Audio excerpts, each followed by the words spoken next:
O eu está além da mente. Em criança, com frequência, experimentei estados de felicidade completa próximos do êxtase.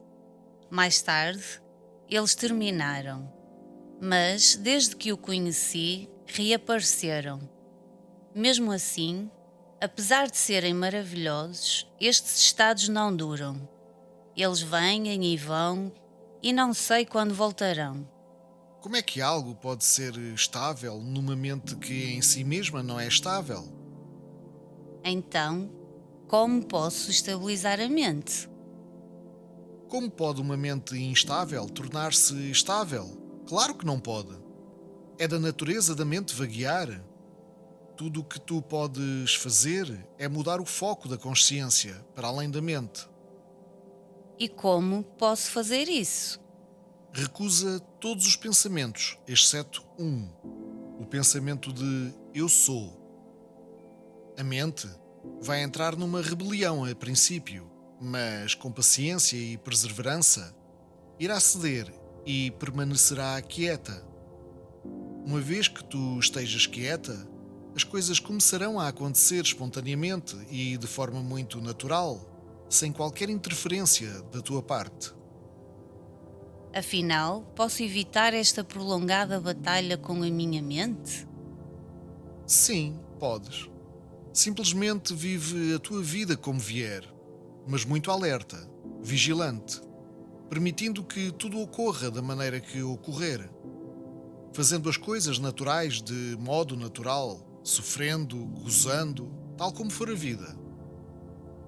Esta também é uma maneira de viver.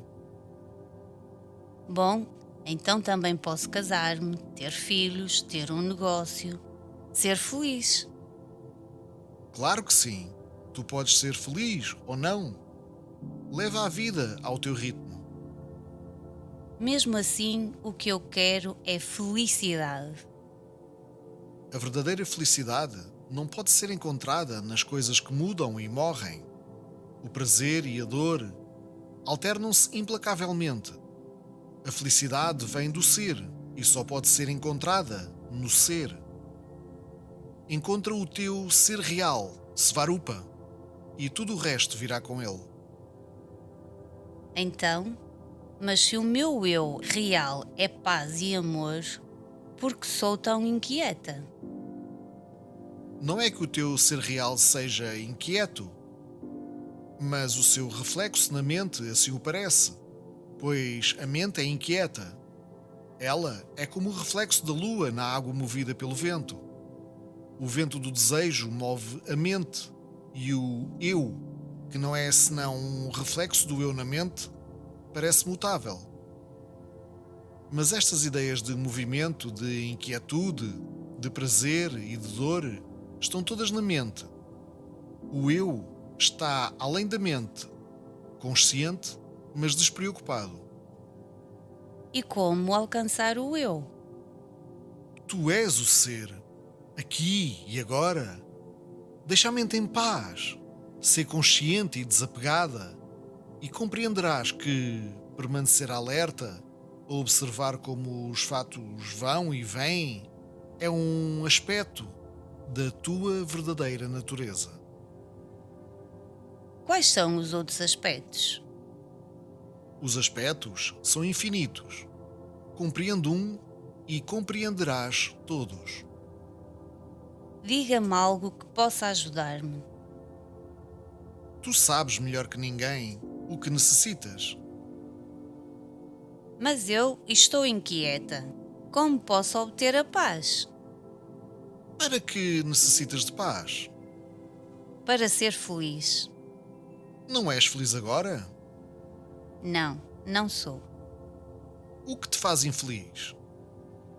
Eu tenho o que não quero e quero o que não tenho. Então, por que não inverter isso? Apenas quer o que tens e não te preocupes com o que não tens. Eu quero o que é agradável e não quero o que é doloroso. Como sabes o que é agradável e o que não é? Certamente, pelas minhas experiências passadas. Então, guiada pela memória, tens perseguido o agradável e tentado escapar ao desagradável. Foste por acaso bem-sucedida? Infelizmente, não. Não fui. O agradável não dura. A dor manifesta-se novamente. Que dor! O desejo de prazer e o medo da dor são estados de aflição. Existe algum estado de completo prazer? Cada prazer, físico ou mental, necessita de um instrumento. Os instrumentos físicos e mentais são materiais, portanto, cansam-se e desgastam-se. O prazer que proporcionam é limitado em intensidade e duração. A dor é o ecrã de fundo de todos os teus prazeres. Tu desejas-los porque sofres. Por outro lado, a própria busca do prazer é a causa da dor. É um círculo vicioso. Já consigo ver o mecanismo da minha confusão, mas não vejo a minha saída disto. O próprio exame do mecanismo mostra a saída. Depois de tudo, a tua confusão está só na tua mente, a qual nunca se insurgiu até agora contra a confusão, nem chegou a lidar com ela, só se insurgiu contra a dor. Então, tudo o que posso fazer é manter-me confusa? Mantém-te alerta, investiga, observa, pergunta, aprende tudo quanto possas sobre a confusão, como funciona, qual é o seu efeito em ti e nos outros. Ao ver claramente a confusão, tu libertas-te dela. Pois, eu quando olho para mim, vejo que o meu desejo mais forte é criar um monumento, construir algo que me sobreviva. Inclusive, quando penso em ter uma família e um lar, é porque ele é sólido, duradouro, um testemunho de mim mesma. Correto. Constrói então um monumento a ti mesma. Como te propões a fazê-lo? Não importa o que construo, desde que seja permanente. Certamente, consegues ver por ti mesma que nada é permanente. Tudo se gasta, parte e dissolve. Os próprios alicerces sobre os quais se constrói um dia cedem. O que podes construir que sobreviva a tudo? Intelectualmente, verbalmente, estou consciente de que tudo é transitório. Mesmo assim, de alguma forma, o meu coração quer a permanência. Quero criar algo duradouro. Então tens que construir sobre algo duradouro? O que é que tens que seja duradouro? Nem o teu corpo, nem a tua mente durarão. Tens que procurar noutro lugar. Realmente, eu desejo a permanência, mas não a encontro em nenhum lugar. Tu própria não és permanente? Claro que não. Se nasci, então um dia terei que morrer. Tu podes afirmar verdadeiramente que não existias antes de nascer? E poderás dizer, depois da morte, agora não existo mais?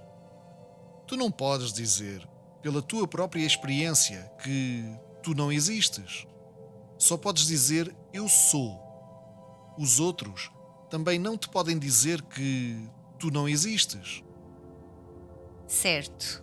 E no sono? Não existe eu sou no sono. Antes de fazeres afirmações tão incisivas, examina cuidadosamente o teu estado de vigília. Descobrirás rapidamente que está cheio de intervalos em que a mente está vazia. Percebe o quão pouco tu recordas, mesmo quando estás totalmente desperta. Não podes dizer que não estavas consciente durante o sono, simplesmente não te recordas. Uma lacuna na memória não é necessariamente uma lacuna na consciência. Então, consigo recordar o meu estado de sono profundo? Claro que sim. Ao eliminar os intervalos de inadvertência durante as tuas horas de vigília, gradualmente eliminarás o longo intervalo de desatenção a que chamas sono. Então, estarás consciente de que estás a dormir Mesmo assim, o problema da permanência, da continuidade, da existência não é resolvido. A permanência é uma mera ideia, nascida da ação do tempo. Por sua vez, o tempo depende da memória. Tu chamas permanência a uma memória contínua através do tempo ilimitado. Tu queres eternizar a mente, e isso é algo que não é possível. Então, o que é eterno? Aquilo que não muda com o tempo. Tu não podes eternizar algo que é transitório. Apenas o imutável é eterno. Estou familiarizada com o sentido geral do que você diz. Sinceramente, eu não anseio mais conhecimento. Tudo o que quero é paz. Tu podes ter toda a paz que quiseres. Basta que a peças. Mas isso é o que peço. Deves pedir com um coração não dividido e viver uma vida integrada. Como? Separa-te de tudo o que inquieta a tua mente. Renuncia a tudo que altera a tua paz. Se quiseres paz, merece-a. Claro que sim. Certamente todos merecem a paz. Só a merecem aqueles que não a perturbam. De que modo perturbo eu a paz? Sendo escrava dos teus desejos e temores. Mesmo quando são justificados? As reações emocionais, nascidas da ignorância ou da inadvertência, nunca são justificadas. Procura uma mente clara e um coração limpo. Tudo o que necessitas é permanecer tranquilamente alerta, investigando a natureza real de ti mesma. Este é o único caminho para a paz.